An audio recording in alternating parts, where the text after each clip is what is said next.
vous allez bien. Moi, comme d'habitude, je vais super bien. Du coup, aujourd'hui, on se retrouve pour une nouvelle vidéo. Comme vous avez pu le voir au titre, aujourd'hui, on va parler de la légende Karl Lagerfeld. Du coup, avant de commencer la vidéo, je vous invite à vous abonner à ma chaîne et à me suivre également sur mes réseaux sociaux qui seront en barre d'infos. Et je vous laisse avec la suite de la vidéo. Karl Lagerfeld, du coup, il est né le 10 septembre 1933 à Hambourg en Allemagne et il est mort le 19 février 2019 à Paris.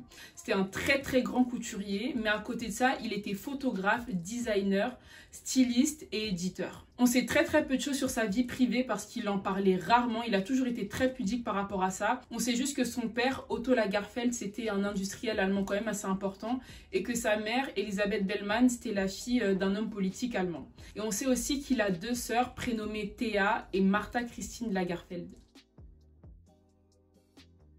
En 1952, Karl Lagerfeld et sa mère décident d'emménager à Paris et c'est en arrivant à Paris qu'il va découvrir sa première passion qui est l'illustration de mode et c'est grâce à ça qu'il va gagner sa vie. Le 25 novembre 1954, Karl Lagerfeld il reçoit le prix du secrétaire international de laine, donc c'est un concours qui était organisé par la marque Woolmark. C'est grâce à ce concours que Pierre Balmain va le découvrir, il va devenir son assistant et en 1959, Karl Lagerfeld devient le directeur artistique de la marque Jean Patou.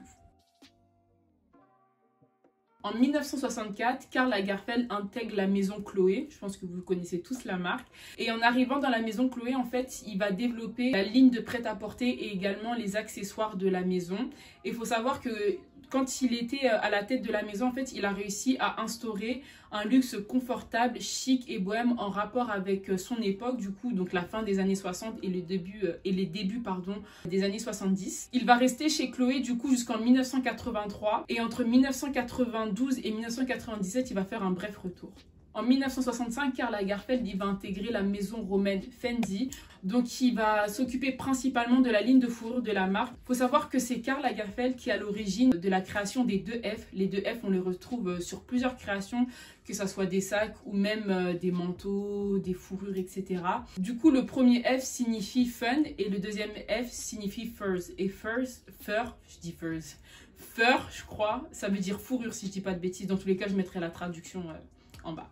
Mais sa plus belle histoire, en fait, il va l'écrire du coup avec la maison française Chanel. Donc, il intègre la maison parisienne en 1983. Il faut savoir qu'au début des années 80, en fait, la maison Chanel, elle était au bord de la faillite. Et pour relancer l'activité de la maison et de la marque, Karl Lagerfeld, il décide de choisir un mannequin assez connu, donc Inès de la Frésange. Et il faut savoir que Inès de la Frésange, c'est la seule mannequin qui a signé un contrat d'exclusivité avec la maison Chanel. À travers ces défilés, en fait, on voyait vraiment que Karl Lagerfeld, il essayait de mettre en avant sa petite touche tout en respectant la ligne directrice de la marque. Je vais vous mettre du coup des photos d'un défilé qui date des années 90. Donc on peut voir Naomi Campbell, Claudia Schiffer porter la veste en tweed, mais la veste en tweed, elle est portée de manière un peu plus moderne. Il faut savoir que Chanel, avant, ils utilisaient quand même des couleurs assez neutre, le noir, le blanc, enfin c'était toujours dans ces mêmes tons-là. Et du coup, Karl Lagerfeld, il a vraiment essayé d'apporter sa petite touche de couleur. Et puis les années 90, on va dire, c'était un peu les années folles. Et si on regarde l'évolution des défilés de Karl Lagerfeld, il aimait énormément impressionner le public. Et on va pas se mentir, je pense que dans le milieu du luxe, c'est celui qui faisait les défilés les plus époustouflant, si je peux dire ça comme ça, parce que en fait les visuels étaient incroyables et il y avait toujours une thématique. On voit vraiment qu'il était très investi dans le décor et il voulait vraiment que le public puisse entrer dans l'univers de la marque. Il y a plusieurs défilés qu'il a pu réaliser et je vais vous en citer quelques-uns parce que pour moi c'est un travail de génie. Du coup, je suis tombée sur ce défilé-là. Donc c'est un défilé de la collection automne-hiver 2015-2016. Et encore une fois, j'étais très impressionnée par le décor et on voit vraiment que Karl Lagerfeld y pensait à chaque détail. On a aussi ce défilé, donc c'est la collection automne-hiver 2008-2009. Franchement, ce défilé-là, je le trouve aussi très impressionnant. Dans ce défilé-là, comme vous pouvez le voir, en fait, Karl Lagerfeld, il décide d'installer un manège et c'est assez inédit pour l'époque. Et au niveau des couleurs, on voit qu'il a utilisé des tons assez chauds comme le doré, l'argenté et le noir.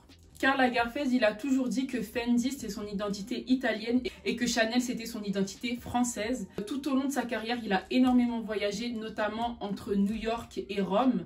Et grâce à ces voyages-là, en fait, il a pu avoir une ouverture d'esprit et une vision cosmopolite de la mode. Karl Lagerfeld, il est resté à la tête de la maison Chanel pendant 36 ans.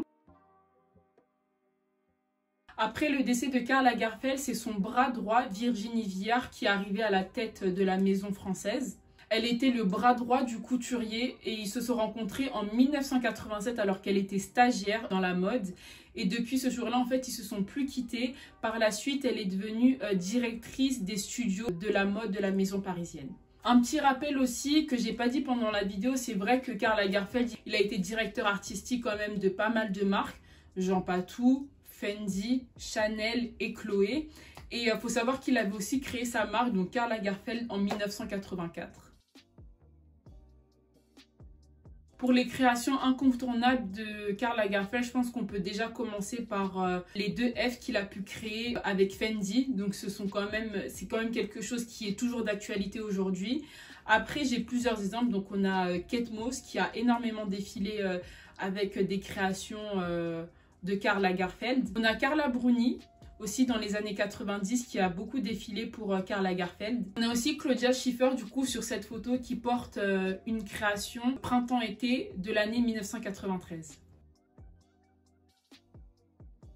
Karl Lagerfeld, en fait, il a marqué l'histoire de la mode à tout jamais de par sa passion pour la mode et pour son authenticité. Il a inspiré des milliers et des milliers de stylistes et c'est la raison pour laquelle on ne pourra jamais l'oublier. Il est aussi quand même à l'origine de pas mal de choses au milieu de la mode. Voilà, il y a les 2 F de Fendi. Il y a aussi de nombreuses créations qu'il a pu créer avec Chanel. Et son empreinte, elle restera à jamais gravée dans le milieu de la mode. Du coup, voilà les gars, c'est la fin de la vidéo. J'espère qu'elle vous aura plu. J'espère que vous aurez appris des choses du coup sur la légende Karl Lagerfeld. Je vous invite du coup à vous abonner à ma chaîne, encore une fois, à me suivre sur mes réseaux sociaux, à lâcher aussi un petit pouce bleu, voilà, parce que ça fait toujours plaisir. Et je pense que je vais créer aussi une playlist où je mets toutes les... comment dirais-je, où je mets toutes les vidéos des marques que j'ai pu faire. Et voilà, parce que ça fait quoi, ça fait 1 an pile, je crois, ou voire même plus d'1 an que j'ai commencé ce concept de vidéo là. Et c'est quelque chose qui me plaît parce qu'encore une fois, moi je parle principalement de mode sur cette chaîne et de lifestyle aussi parce que je fais pas mal de vlogs et tout. Je vous fais plein de bisous, prenez soin de vous, prenez soin de vos proches et on se retrouve à très vite pour une nouvelle vidéo. Salut!